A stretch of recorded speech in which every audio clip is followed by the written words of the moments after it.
1 point. 2 weeks in a row, 1 point separated the Panthers from victory.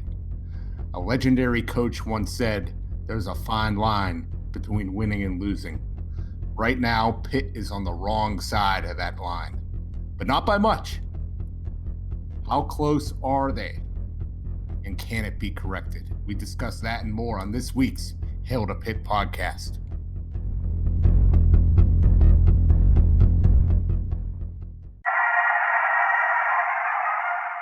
What was your message about finishing it in these final 30 minutes? Well, it happened in West Virginia where we knocked off number 2. It happened in South Carolina, and it's happening in Pittsburgh today. Our guys had a lot of guts tonight. We're just going to keep getting better. I mean, that's what it is. One hell of a game that you will never, ever forget. We shocked the world! Hail to Pitt. Hail to Pitt. This is the week of October 17th, 2020, and this is the Hail to Pitt podcast. I am Alan Michael Tazinski. And I'm Vince. It was a 1-point woof, a roller coaster of a game, too, up in Chestnut Hill. And in 2020, though, getting to ride a roller coaster safely is a rare occasion. But this was not safe, Vince. This roller coaster was dangerous, and it ended with an abrupt crash. Left everyone in a bit of a haze. How do you move on to the U after that? How do you do it? You listen to us, right, Vince? You listen to us, help everybody get through it and move on, because that's all we can do. We're going to try. I consider myself a roller coaster enthusiast. I've been on Steel Phantom, Phantom's Revenge, Millennium Force, Magnum XL 200, Goliath. You name it. But I haven't been on Goliath. But I'll say this: I felt more sick after this game than I have after any other roller coaster I've ever been on. Yeah, I'm telling you, I rode Goliath after eating a bunch of cotton candy, popcorn, drinking like 6, 7, 8 Cokes, and I was not as woozy and nauseous after that. You're right, Vince. This game just made you ill with just how at the snap of a finger it was over after what was an emotional, brutal ride that was kind of fun and thrilling, but in the end, ultimately disappointing with the missed extra point by Alex Kessman after he made a 58-yard field goal to bring it to overtime. Yeah, just sad for it to end that way. A lot of things wrong with the Panthers now. I'm not going to. Effort's certainly not one of them. They play hard, but just disappointing. And there's not any time, Alan, to for the team to just sit there and mope. They got to get ready because there's some big challenges coming up for them. Big time challenges, and we're going to preview those challenges. We're going to look back at that loss and not talk about the lack of effort, but talk about just what could maybe be tweaked, what happened exactly, and what will happen moving forward in those big time matchups. It's all coming up on today's Hail to Pitt podcast. Thanks for listening. Thanks for following us on Twitter at H2P Show and interacting with us there. We appreciate you. And of course, if you ever want to email the show, if you have a personal story related to the Pitt Panthers at all, or inside information, and you want to securely send it through an email, hail2 pitpodcast at gmail.com. Hail2 pitpodcast at gmail.com. We appreciate the feedback we get on Reddit and Panther Lair and all the social media gimmicks as well. We are brought to you by Pretty Easy Podcast. You can go to prettyeasypodcasts.com right now, just like dozens and dozens of other podcasters like us are doing, and they're getting their own personal producer at a very affordable rate, someone to help you take care of all the production shenanigans while you focus on hosting your show. That's what we're doing. We're focused on talking about Pitt while Pretty Easy Podcasts handles all the editing, handles all the posting of the show. You could get it done too. Go to prettyeasypodcasts.com. Could have used some hand holding and someone to guide the Pitt Panthers through that overtime that maybe would have been inside Alex Kessman's head. The guy is a walking sports psychology case, Vince. It is so rough to watch. I am enamored with just the case study that is Alex Kessman, the kicker for the Pitt Panthers. Yeah, it's baffling. This kid misses some easier field goals during the game. He makes this extremely long 50-plus yard. How long was it? 58 yards field goal to send the game to overtime, and then just misses an extra point, not even close. So I didn't have the heart to go back and watch that particular play. I don't know if the laces were in or nah, who cares? What the issue was. It wasn't his fault. It wasn't his fault, this loss. It comes down to, it is not Alex Kessman's fault. Oh, no. Like Coach said, Narduzzi said it, he got him there.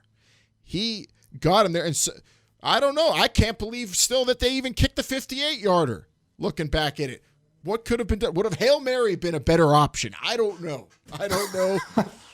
But they were in overtime against a team they probably should have beaten, definitely could have beaten, and just that 1 point, Boston College comes out on top, and it's not for lack of trying. The effort Kenny Pickett put in this game, crazy heart on the quarterback of the Pitt Panthers, but we need to talk about the defense because Dracovic, man, he put on a show for some people in this town that were watching him beat up on their Pitt Panthers.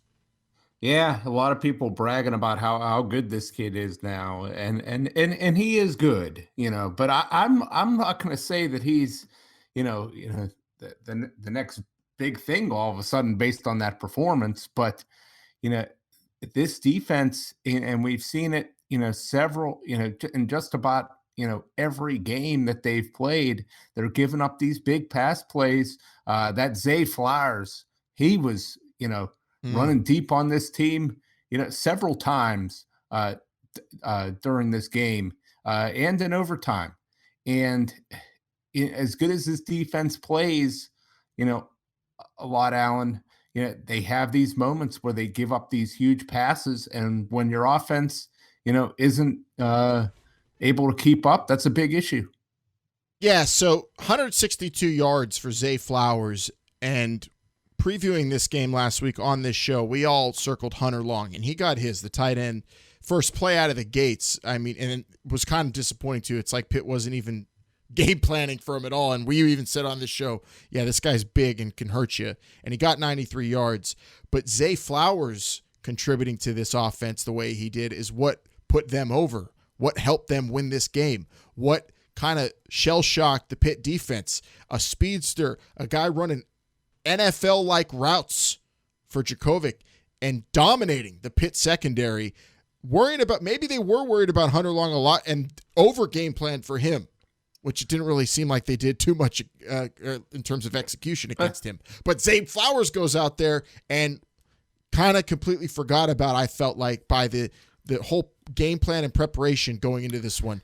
A lot more man coverage of just letting a guy go out there and beat you with great athleticism.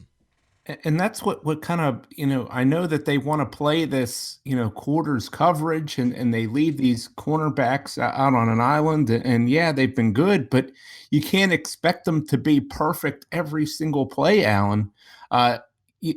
All it takes is, just to beat their man and the receiver is going to be gone. And that's what Zay Flowers did. And it's just crazy to me because you have these great safeties.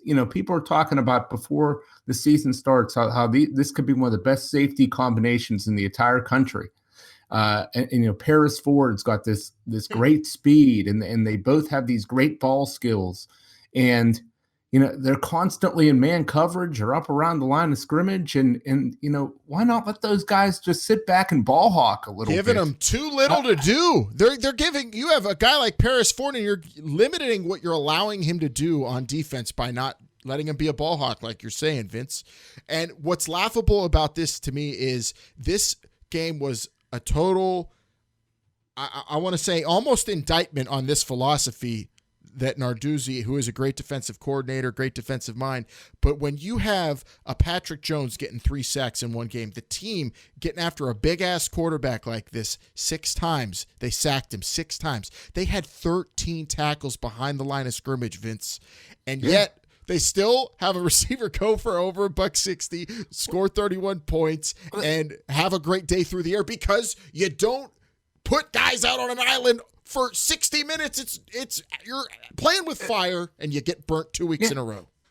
Yeah, if you can't get to the quarterback, he's going to throw it up, and if it's one-on-one coverage, you're leaving yourself vulnerable. Even if you get to the quarterback, you're still putting yourself out there. They got to the quarterback. What the hell? They couldn't get to him every play, and that's the thing. You leave these corners out there, and Jason Pinnock's a good corner, but he got burned a couple times, and Coach Narduzzi's saying that maybe he shouldn't have had him play every single snap in that game. Yeah. So obviously you may be a little tired from running all those go routes, but we've seen this before. That's the disappointing thing about this, is that we've seen this kind of defensive flaws in the Narduzzi system, for years now.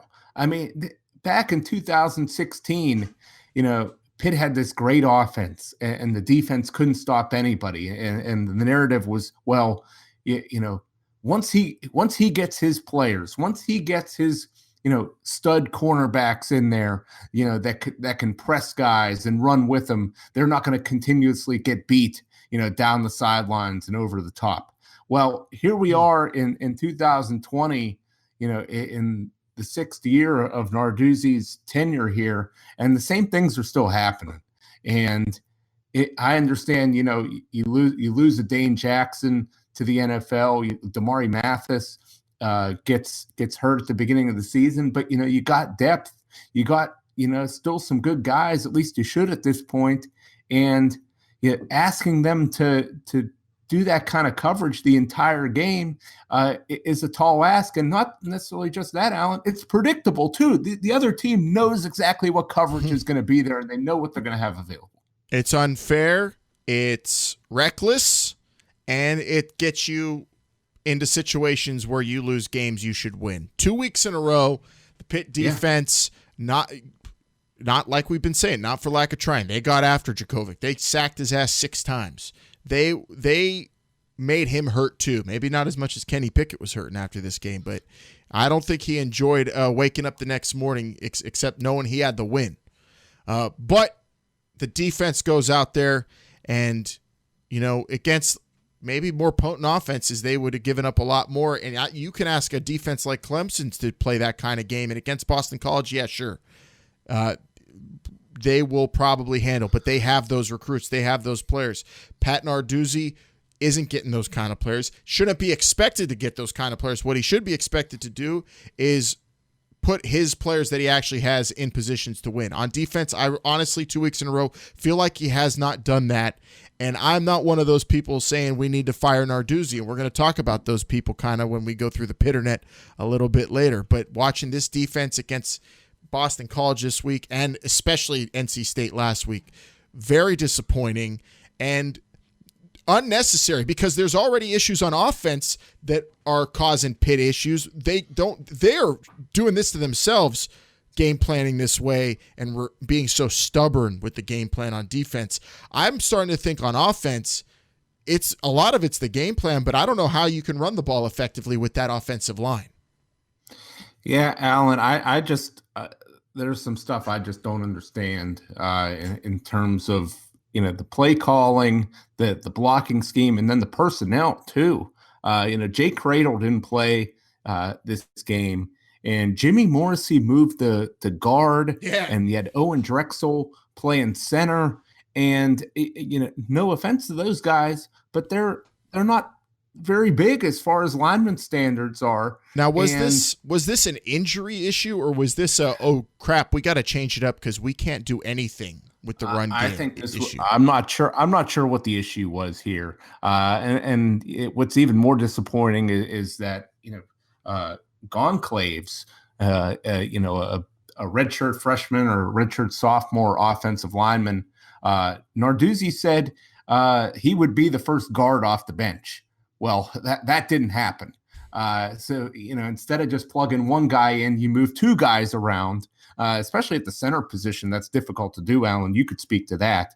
And the personnel in year 6, the offensive line personnel that they threw out there, shouldn't be that bad. And, and if they are, you got to run some plays that they can be successful at. Running this, these,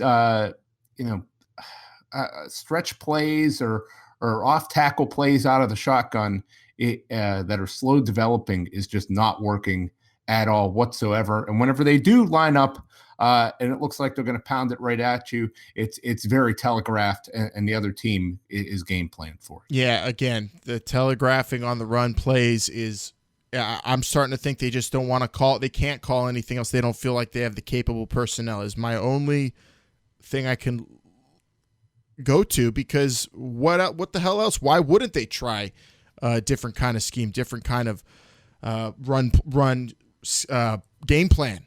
Mark Whipple's game plan is really right now dog crap, and if you go on Pitt Internet and read what fans are saying, a lot of people are putting the boots to him. More people put boots to Narduzzi, but I can accept kicking Whipple, because now this is just wasteful. It's wasteful when you have Kenny Pickett, and it's wasteful when you have running backs that I feel are all capable of doing good things. I feel like Bonaconda is going to be a home run hitter. I feel like Vince Davis is a guy you can really rely on. I am surprised this guy, knock on wood, isn't coughing it up or getting injured with how he's getting clobbered, and he's small in the backfield a lot. Yeah. And it's wasteful when you have, I think, talented players at skill positions. Now, maybe this is because they just don't trust the offensive line. It's a handicap. Maybe that's what we're learning. But try something new. Call a big meeting and say, we're going to run a trap. We're going to run a quick run. We're going to run a zone. We're going to get our quick, speedy running backs to the hole as fast as possible, instead of, being in the shotgun where we're going to have Kenny Pickett look downfield and pretend like he's throwing and then hand it off to you to get hit 5 yards behind the line of scrimmage. Yeah, and what was even more bizarre was on the two plays that Pickett had to come out and Yellen was in, those were the two most successful running plays of the day. They were quick handoffs, and there was a hole there, and it looked like Davis was just shot out of a cannon. So I don't know what is going on with this running game. Before the season started, coach said that they have to run the ball to be successful, and he's absolutely right. And unfortunately, though, it's just not happening. Well, they aren't, and they're not. So that's where we're at. We're at 3-2, 2-2 in the conference, and you could kiss ACC championship game appearance goodbye. All we can hope for now is some big wins in rivalry games coming up, and we will preview this Miami game. But real quick, Vince, anything in the Boston College game, the fumbles that were overturned, Kenny Pickett going down, do you how much did those events contribute to the loss to you? Well, I think those fumbles, that were overturned, those were important for sure. Now, how the game would have played out, after those, hard to say, but that's points that would have been taken off the board from Boston College, and I'm not quite sure why those were ruled. The runner being down, or the play stopped or whatever. I'm not sure about that. I didn't look good to me. So that I don't know about you, Alan, but that one was frustrating. Yeah, those plays, see, those are, even in replay, though, I was sitting there, of course, saying, well, it's obviously going in our favor. But, you could understand, there's reasonable, it's not like last week where I was just totally, my hands were up and I was just super pissed off about the refereeing. A lot of this, I just felt like that was just fluff within the game to make you mad. But really the thing to get mad about is the self-inflicted wounds, especially by the coaching in this game. And then the unfortunate head case kicker, who we can't blame. Don't want to. That's a rough thing for any young athlete to go through. But damn it, it's an extra point. Yeah, well, the thing is, in my opinion, I don't even think he should have been put out there for that extra point. I really think Pitt should have gone for 2 and the win in that overtime. Considering not because he's not good at short field goals, but because of where Kenny Pickett was at that game. Yeah, were you expecting him to play another four overtimes? That would have been crazy. That's the thing. You got a quarterback that's only on, basically on one leg, and you're making them run to the sideline in between every play to get the play call. Yeah.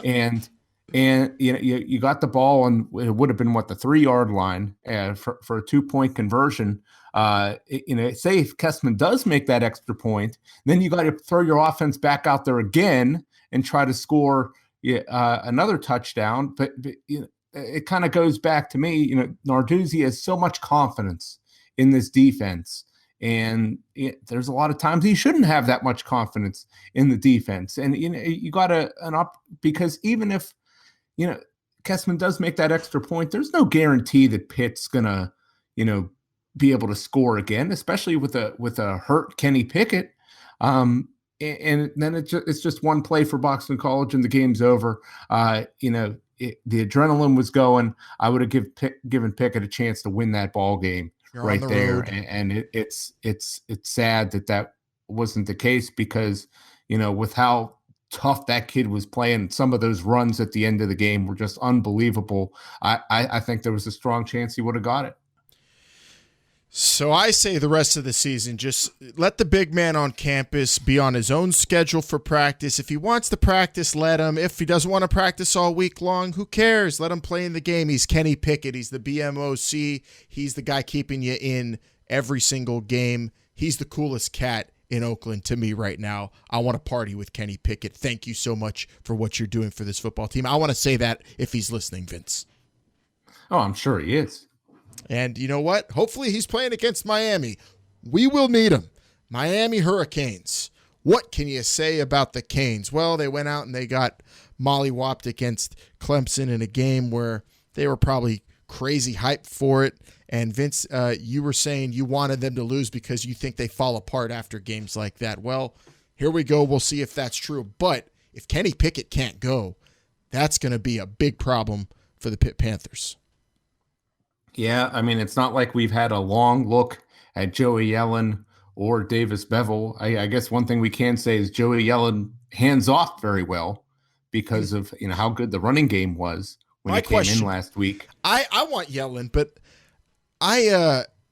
you think it's possible? Do you think Whipple would have it in him to totally change up the game plan and just start throwing a bunch of like jet sweeps out there and a lot more wildcat and really go different from what we've seen these first 5 games against Miami if there's no Kenny Pickett?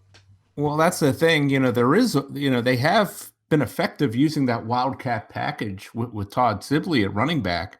But you got to think if you're Manny Diaz in Miami, you're studying extra hard on that wildcat package. Not that they've really shown a lot out of it, but you're definitely going to be prepared for it. Assuming Pickett is limited. And so what you're right, Alan, they're going to have to throw something different at him. Absolutely. And, even if Kenny does play and he's not 100%, I'm very worried about how this offensive line is going to hold up against those pass rushers from Miami. There's a lot of good athletes on that team, and the offensive line, I will say they're probably better at pass blocking than they are at run blocking, but it does make me nervous. Yeah, a non-mobile Kenny Pickett in this is going to be tough to win. So you need to have, even if he plays, you're right, gadgets. You need to have a fake punt ready to go. You need a fake field goal play ready to go. You need to hope and pray that you make some turnovers on defense. In addition to all the sacks they're racking up, no turnovers last week, if I recall, Vince. So Pitt needs to really help Kenny Pickett out this week, because even if he plays, or the Pitt offense out, because if Kenny Pickett plays, they're still going to need extra contributions, because I don't see how he could possibly be 100% ready to use his legs and all the tools he has after what he went through the last 2 weeks against a Miami D that could get after him. After all, this defense is full of NFL talent still. Yeah, they are. They've recruited very well. They've gotten some good transfers. So they're going to be a tough defense to move the ball against. Bottom line, and they're always going to be looking for a big turnover, a big splash play. And you just got to hope that if those plays do happen, that they're not very costly ones.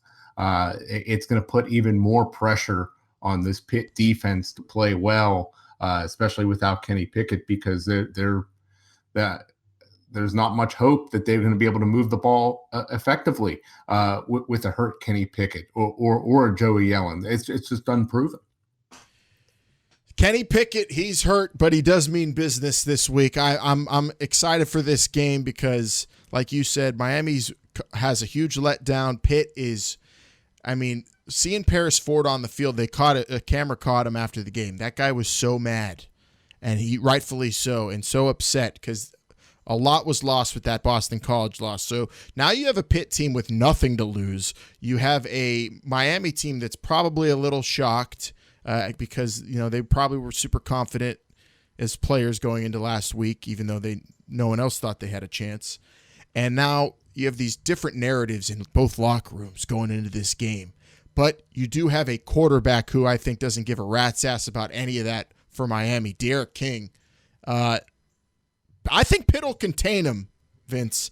But that guy, I think, has the confidence to just throw the ball downfield the way other quarterbacks who have been successful against Pitt have. I don't think he's going to go the route Louisville did, where maybe he'll be a little bit timid, standing in the pocket and just letting it sling.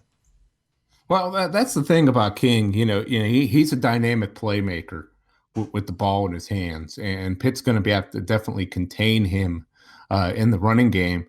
But if you watch some of these games that he's played, particularly last week against Clemson, he's not the most accurate deep ball passer. But he does have an arm to get the ball downfield, and maybe that's all they need if you got a receiver running free like that. So, I think they're going to have to hope, and he is going to get some passes off. Make no mistake about it, and there's going to be some guys that'll probably be running open at some point during the game. But I think we're going to have to hope at times that he's just inaccurate with the football. And make sure he doesn't hurt you in the running game. These are the kind of quarterbacks that Pitt's defense has been successful against, Allen. You know why? Because these guys present the danger of running, and so Narduzzi doesn't just go all out man, or they're going to play some contain and some keep a guy roaming in the middle of the field. I wish they would approach every quarterback like this, but I kind of expect them to bottle up King and force him to do what he's not great at. Yeah, I agree with you.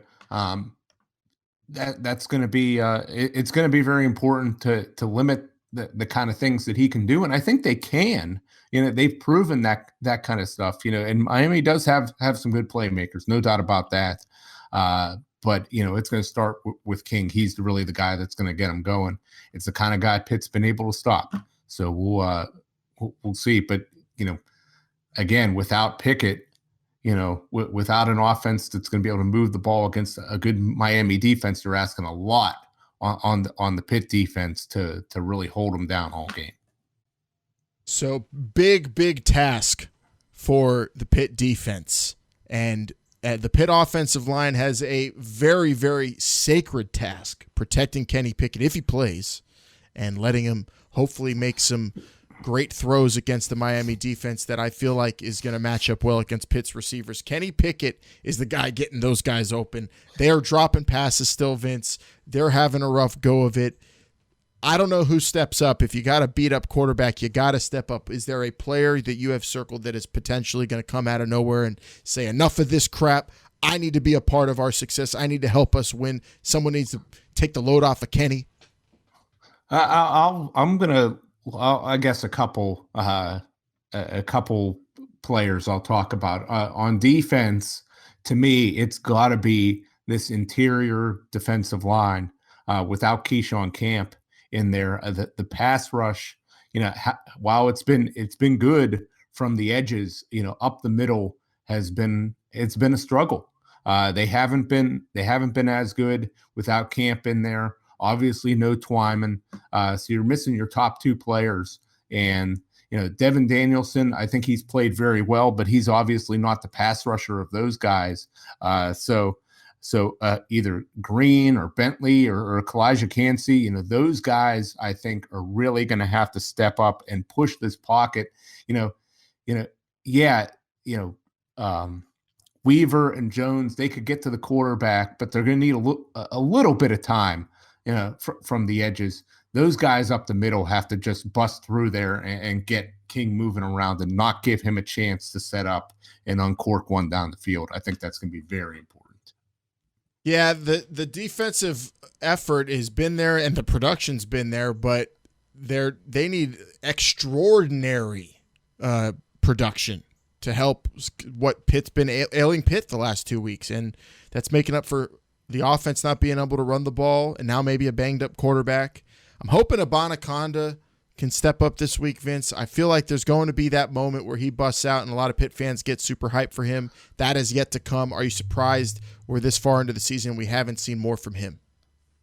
I don't know if I'm necessarily surprised. I mean, with the way this offensive line is going, it's hard to really get a good look at any of the running backs to really say. And Narduzzi has zeroed in on Vincent Davis as his guy, and it's reflected in the depth chart, Alan, if you believe that Vincent Davis is not even an OR starter, and Abanaconda is not even an OR backup. He's the main backup, if you believe that. So I guess I'm not surprised. I think his role's going to get increased more and more. Alan, is this a game, with Abanaconda appears to have some big playability? Do you just try, some different ways to get this guy the ball this week? Do you install some plays this week to get him some opportunities? Yeah, install any kind of different plays. You need gadgets. You need some maybe 2 running backs out there. Have we seen that at all this year? Have we seen Abanaconda? Are you suggesting running like a pro formation? Maybe you got some sidecars out there. You got some guys in motion. Hardly any pre-snap motion throwing off. You see what this? I mean, not to throw it to the Steelers, but they totally switched up. Went a lot of pre-snap motion, threw off the Eagles. You do that against an opponent who hasn't seen that on your game tape. I'm just saying it makes them think. Get Davis out there and have him just running pre-snap motions like you're going to hand him the ball off in a jet, even if you're throwing it. I don't know. Get creative, but it's got to be better than what you've been doing, especially in the run game. And if you need to be a gizmo gimmick offense to get some sort of run game, then you need to swallow your pride and do it. Because if you don't think you could just run straight forward, you got to figure out a way to get that production because it's just not there right now. And man, I'm hoping we see a big 70-yard run and we get to stop talking about this week, Vince. I'm tired of it. Yeah. I'm tired of talking about all the things that have gone wrong, and I just want to see the game and see if we can correct it and do some things better. I'm tired of just sitting and sulking and with this sour taste in my mouth all week. It's killing me. I know it's really, really been a rough one. I haven't eaten right. Maybe it's because I got these pre-wedding diet type of thing going on, but I just feel like I haven't had a good meal since this game. But we'll be eating good after Miami, I think. I have a good feeling about at least not being hey, they might not win, but I don't think we're going to have the horrible sinking feeling we've had the last 2 weeks. But maybe that's because all hope has been taken out of our souls. I don't know. That's a lot of what the talk is on the Pitternet, Vince, if you're ready to go out into the imaginary world where everybody types and talks. Yeah, I've been spending way too much time on that this week, and I don't feel good about it. Well, when I feel this lousy, I don't want to live in the real world. Let's go to the Pitternet. Can you explain what internet is? I hear there's rumors on the internets. And to all those faceless keyboard warriors on Twitter. But we're a good darn football team. I'm proud of these guys. All right. Our first one comes from Rock Hen on Panther Lair, who said, simple question for next year. Is Whipple the OC? That's a legit question. Mm-hmm. From what I've seen, I would say no.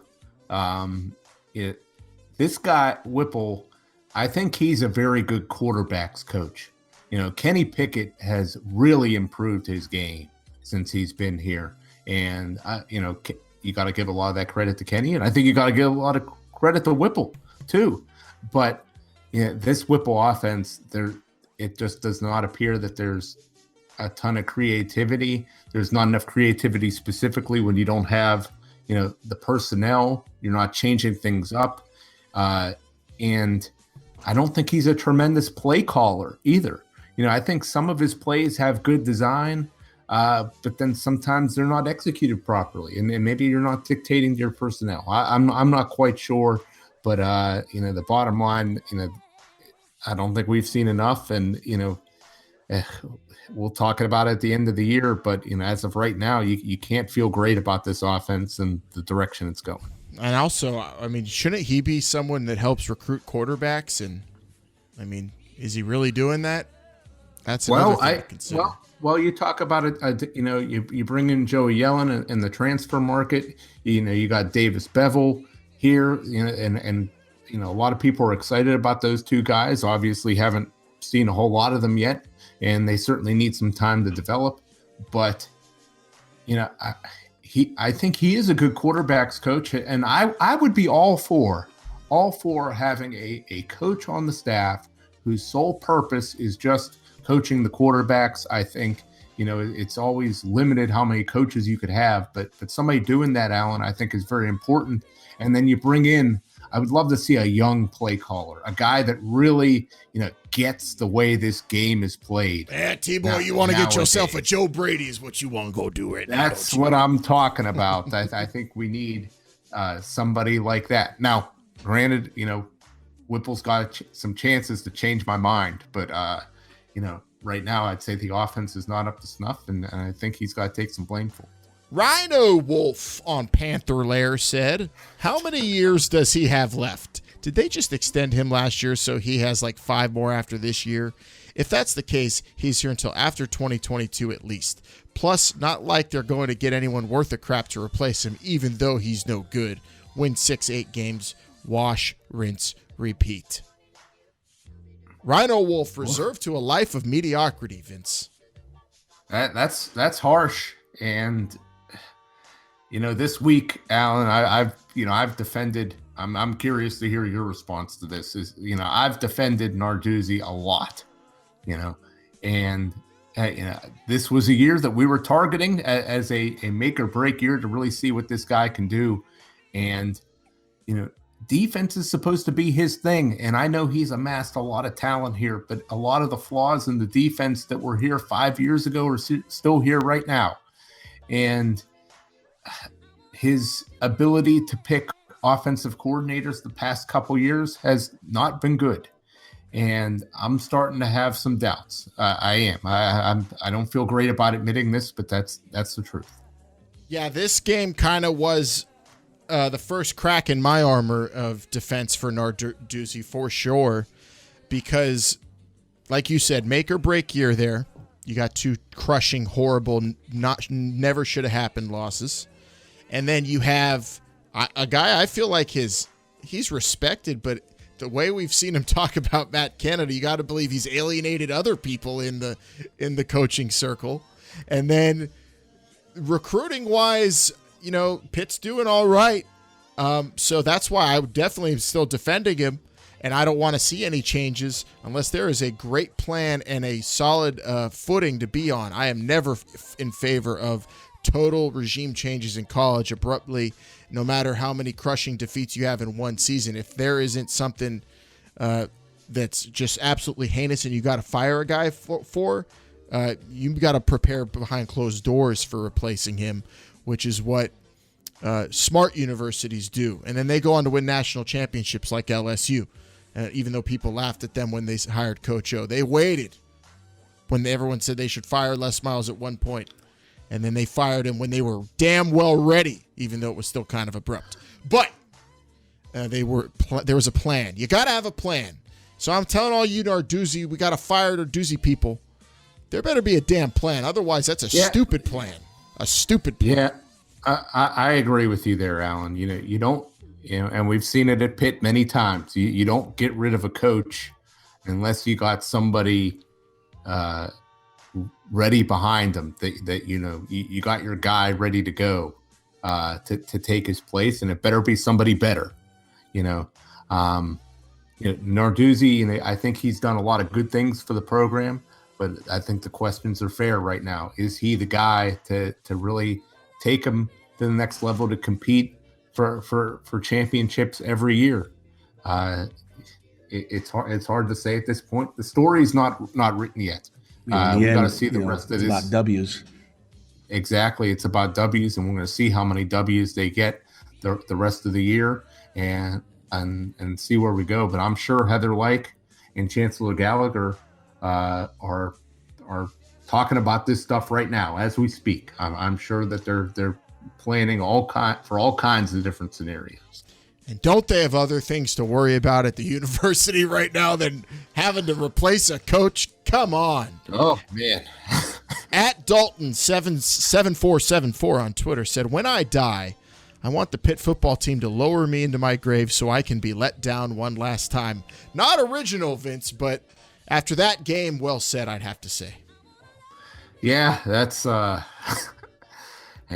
sums up a lot of it. And our last one here comes from our Pitt Panthers on Reddit in a thread titled Existence is Pain.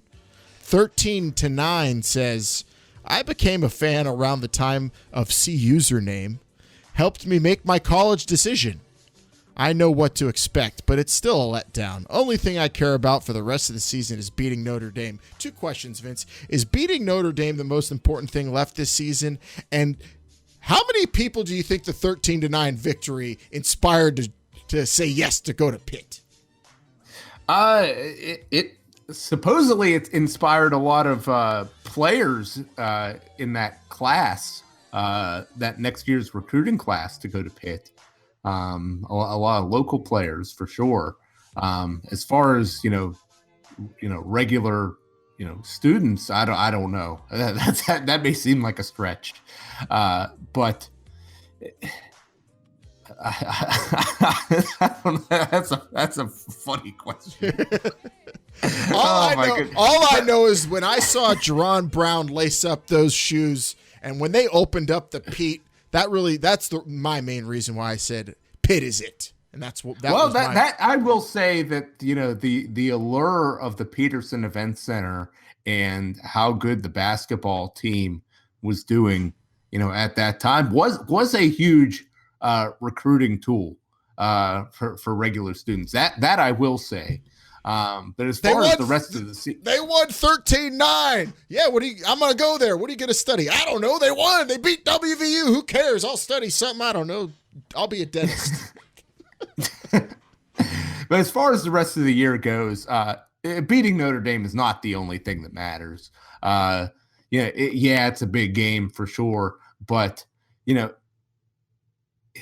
is it very improbable with 2 losses right now that they could run the table the rest of the way and make the ACC title game? Absolutely. But if this team really has in them what we thought at the beginning of the year, yeah, they could maybe only lose one more, the rest of the year, and maybe not necessarily make the conference title game, but maybe they finish in the top 3 or 4.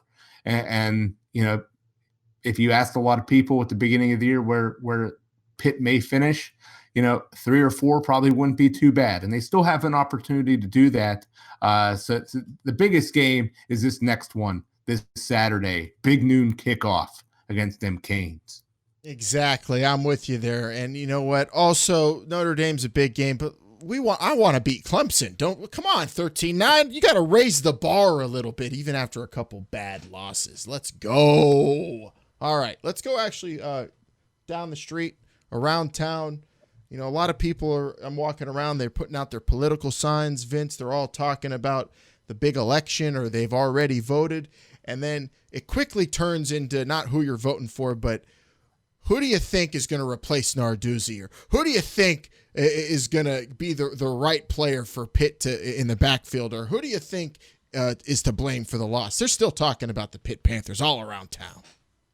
Yeah, and anytime Pitt loses, there's plenty of complaining happening, and yeah, they're talking about it this week. No different. Another Saturday coming, and the Panthers are playing. Time to find out what the answers are saying.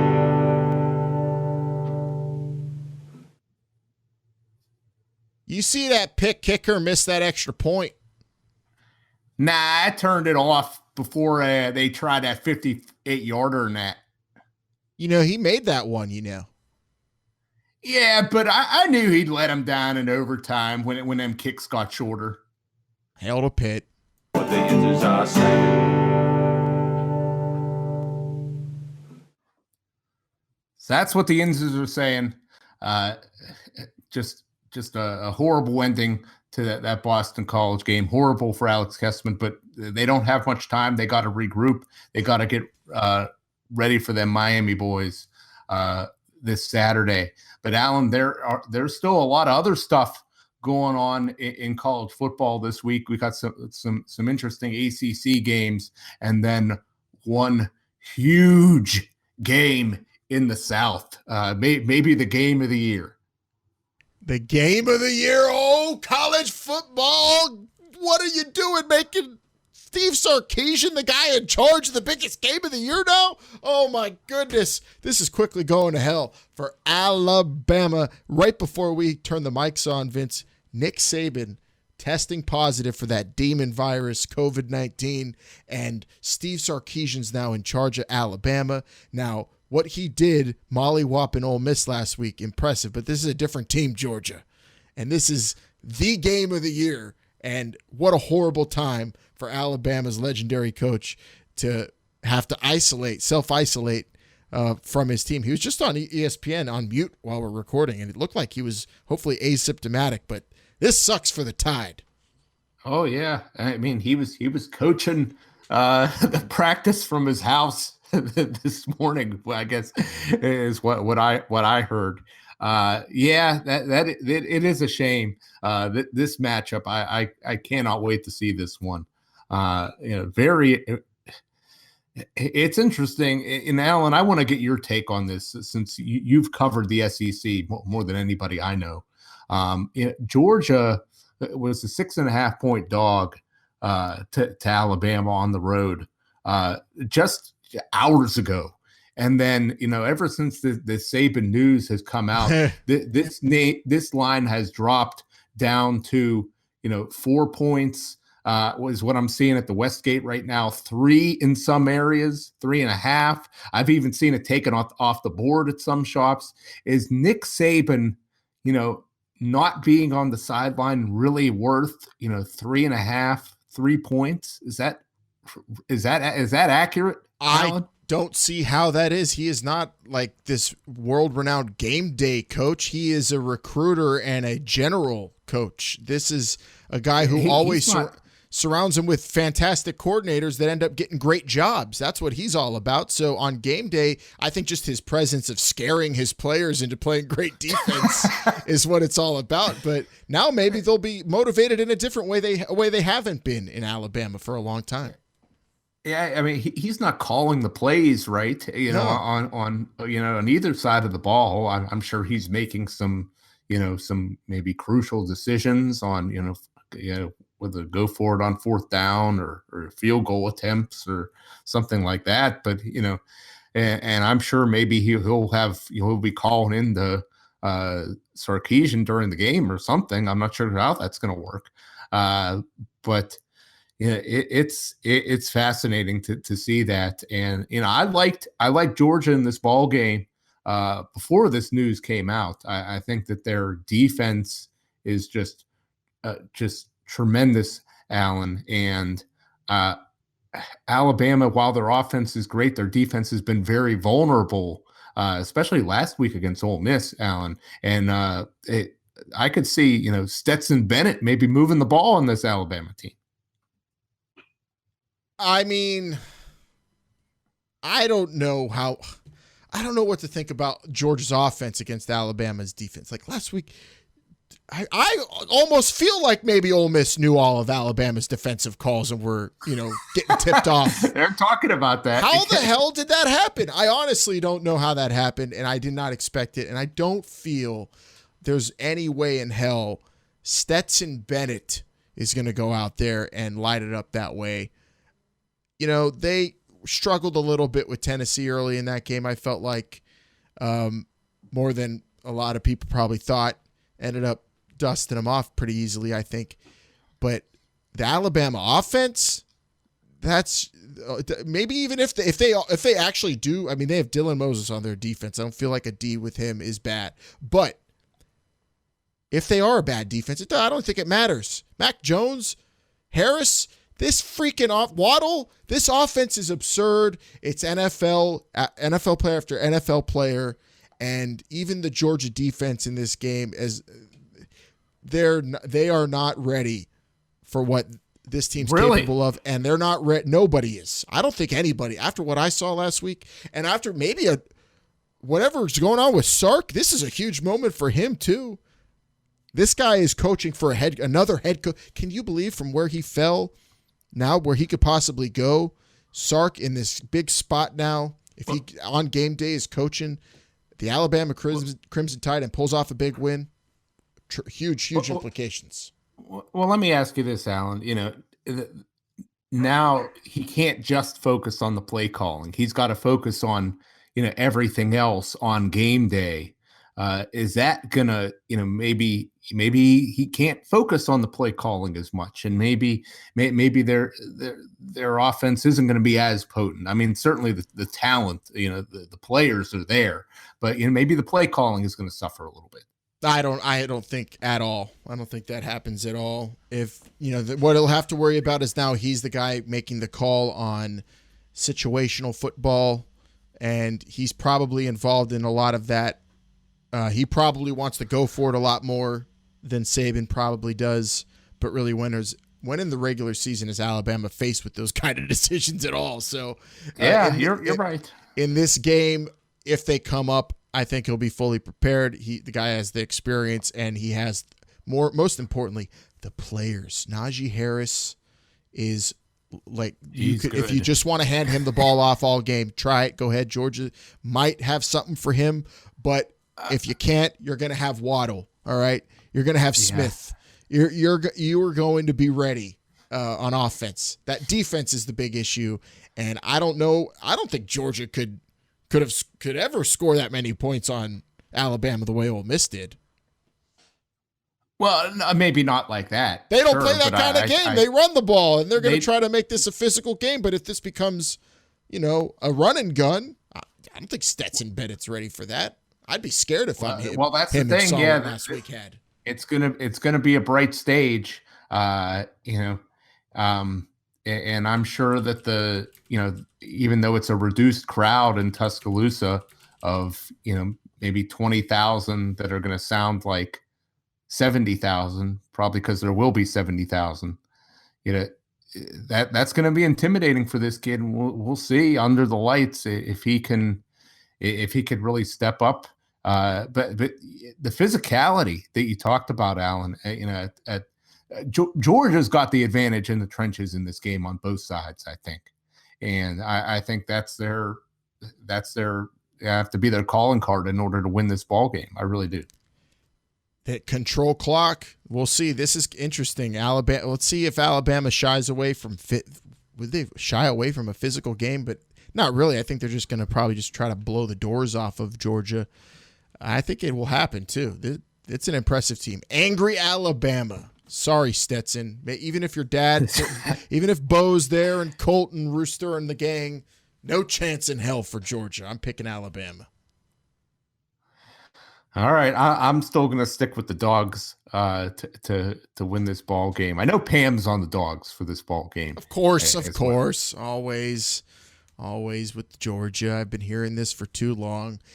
They got all bark, no bite. Let's move on to our opponents that are coming next week. The Notre Dame Fighting Irish. Real quick, they take on Louisville. Any chance we see the preseason Louisville in this game upset Notre Dame? No, absolutely not. and I'll tell you why.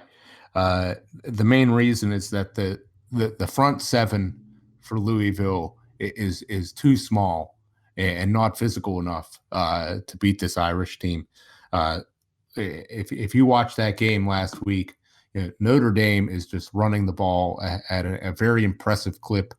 They got a tremendous offensive line, maybe the best they've had in a while. Their running backs are running hard, and I think they're just going to run all over this Louisville team. Notre Dame right now favored by 17 at the Westgate. I may lay that number.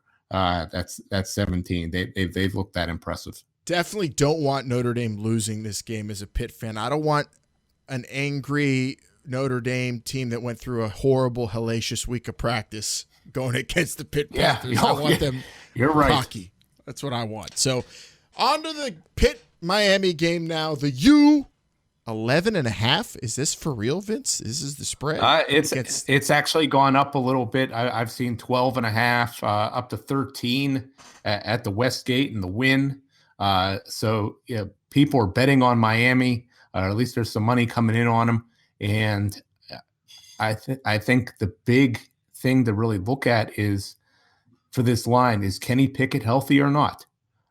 If Kenny Pickett's full go, if he plays, I think Pitt's defense could slow down Miami enough.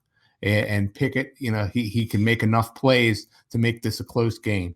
But if it's Joey Yellen or Davis Bevel or even Nick Patty, I'm not sure how Pitt's going to be able to score enough points, even with a good defensive performance. Alan, it's just the offense has struggled with Pickett. It's hard to imagine what they'd be like without him.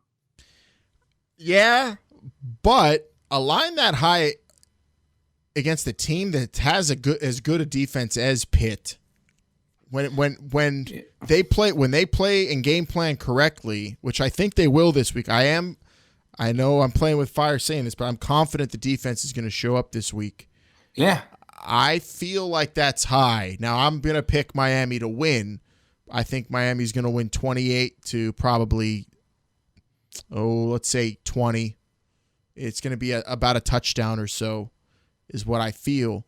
But 11.5, I think the defense will keep it a lot closer than that. And it all depends. That could be a Pitt. I'm just so scared, like you said, of Kenny Pickett being banged up in this one. There's nowhere to run against the Miami defense for him, maybe even if he's healthy. And banged up and hobbled, damn it. Not a good way to go into this one. Yeah, I'm predicting a low-scoring game. Even if Kenny Pickett does play, I think it's going to be a low-scoring game. I think the total right now 48.5.